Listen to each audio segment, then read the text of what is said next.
Assalamualaikum warahmatullahi wabarakatuh. Sampurasun haturan wilujeng tepang deui dina channel Api Hendy Official. Dina danget ayeuna urang medar perkawis pedaran laporan kegiatan atanapi laporan jurnalistik atanapi ayeuna nyebut oge laporan lalampahan.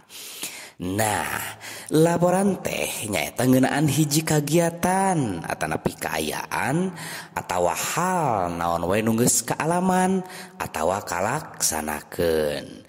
Ditilik tina carana pikeunana laporan teh bisa secara lisan oge bisa secara tulisan kitu tah.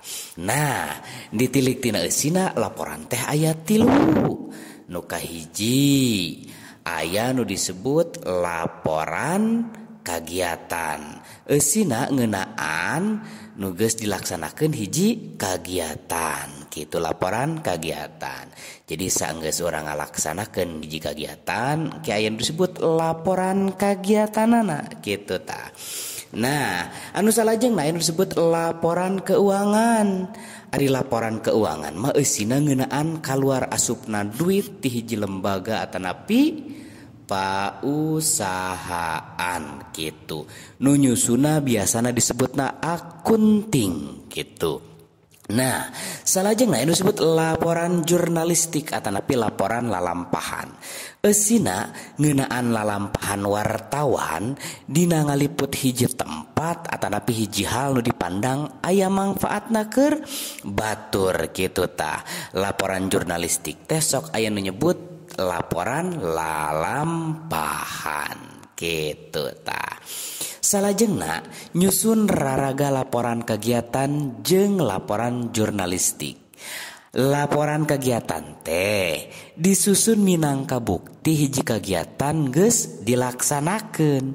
Lianti eta laporan kegiatan ge bisa dianggap bukti ayana tanggung jawab salah seorang jalma atanapi calagara atanapi panitia kanu mere pancen. Pikeun hiji lembaga atanapi institusi laporan kegiatan bisa dijadikeun cecekelan keur nyieun kagiatan atanapi program satuluyna kitu tah. Nah, laporan kegiatan kudu bisa disusun kalayan sistematis, logis jeung ngagunakeun basa Sunda anu bener tur merenah kitu tah. Eusina kudu mere gambaran anu eces tur jentre. Biasana mah kudu ngandung unsur jawaban tina prinsip 5W hiji H. Naon we ari 5W hiji H teh? Aya naon atanapi what, kunaon, why, saha, who, di mana, where, iraha, when, jeung kumaha, how kitu tah. Eta. Nah, salajengna patalijeng nyusun laporan kegiatan aya sawatara hal anu perlu dititenan. Di antarana eusi laporan kudu singket, jentre, sistematis, babari kaharti, eusina lengkap pikarespeun nu maca, faktual jeung bener, kudu luyu jeung waktu anu geus ditetepkeun pikeun ngarengsekeun nana eta tah.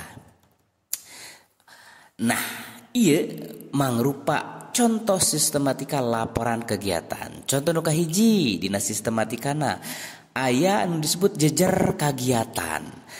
Nu B-na aya tempat jeung waktu kagiatan. Anu C pamilon jeung calagara. Pamilon teh peserta ari calagara teh panitianya. Anu D-na kasang tukang atanapi latar belakang. Anu E pedaran kagiatan lajeng anu F panutup. Eta contoh nu kahiji. Nah, ieu contoh nu kadua, sistematika rada beda rada panjang. Dibaginya A aya bubuka, B aya eusi laporan, C aya panutup gitu. Dina bubuka aya bubuka nah lajeng aya dasar hukum atau lamun hayang keren landasan yuridis gitunya, aya maksud jeung tujuan, aya wangkuan kagiatan. Lajeng dina eusi laporan dina bagian B na aya jejer kagiatan, waktu jeung tempat kagiatan, pamilon jeung calagara kegiatan, lajeng aya hasil kagiatan gitu tah.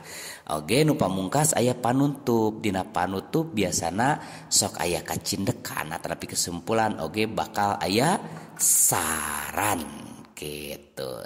Nah para wargi, bedana laporan kegiatan jeung laporan jurnalistik.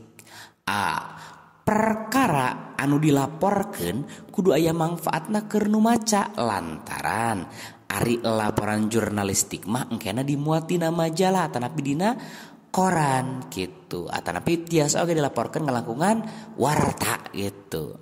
Anu beuna judulna kudu pikatajian nu maca, biasana kudu basa jana tapi sederhana, kalimahna ulah ngayayai panjang teuing jeung kudu ngagunakeun kalimah aktif kitu tah.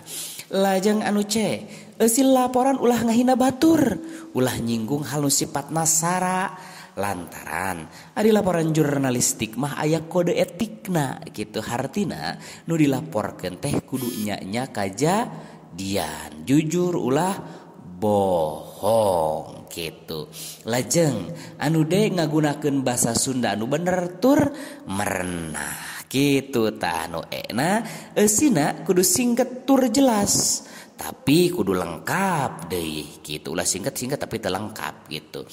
Nu F nuliskeun sing sistematisnya ngaguluyur luyu jeung aturan. Nu G na laporana kudu pikatajeun atanapi pikarespeun nu maca. Lajeng nu H eusi laporan bisa dilengkepan ku foto jeung tanda bukti sejena. Nah, rupina kitu pedaran perkawis laporan kegiatan, laporan jurnalistik atanapi laporan lalampahan dina danget ayeuna. Tepang deui dina waktos anu maneuh cag